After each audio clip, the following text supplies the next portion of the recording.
Hello, good morning guys. Good morning Dubai. So ipapakita ko lang nga pala guys yung aking bahay dito, yung aking tinitirahan dito sa Dubai guys. So ito nga pala guys, kakagising ko lang. Ayan nga pala guys yung aking room, ang aking kwarto na inuupahan dito sa Dubai.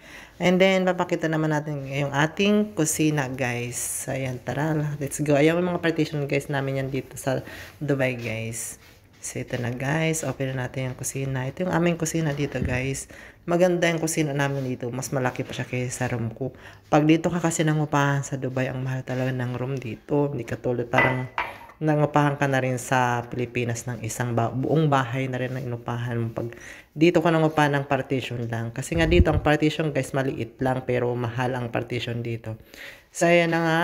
Ayan, papakita naman natin yung ating CR. Mas malaki pa yung CR sa aking kwarto. Yung nga palang kwarto ko guys, inupahan na siya. Double deck nga pala yun. Dapat good for 2 siya. Kaso lang kinuha ko na lang siya. Ako na lang mag-isa kasi mahirap din kasi may kasama.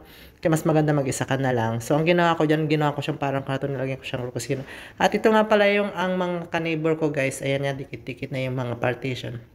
At ito na nga pala guys yung aking kwarto ulit, papakita ko ulit.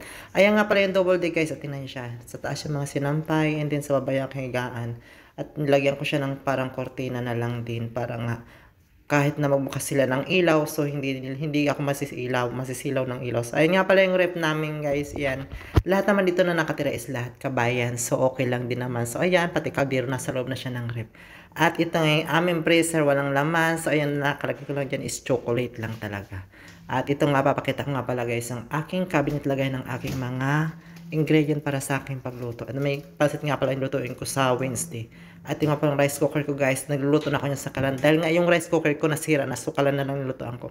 Ayun nga pala yung mga lagayan namin. Ayan yung sa kapitbahay ko. Pag nangailangan ako ng pagkain, ako na lang ako dyan ng pagkain nila. Mahala sila dyan eh. Then, ayan na nga pala guys, ang aming lamisa.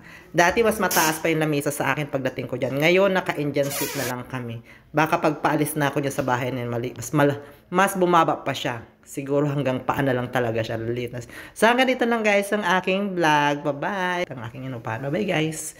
Don't forget to like, share, subscribe.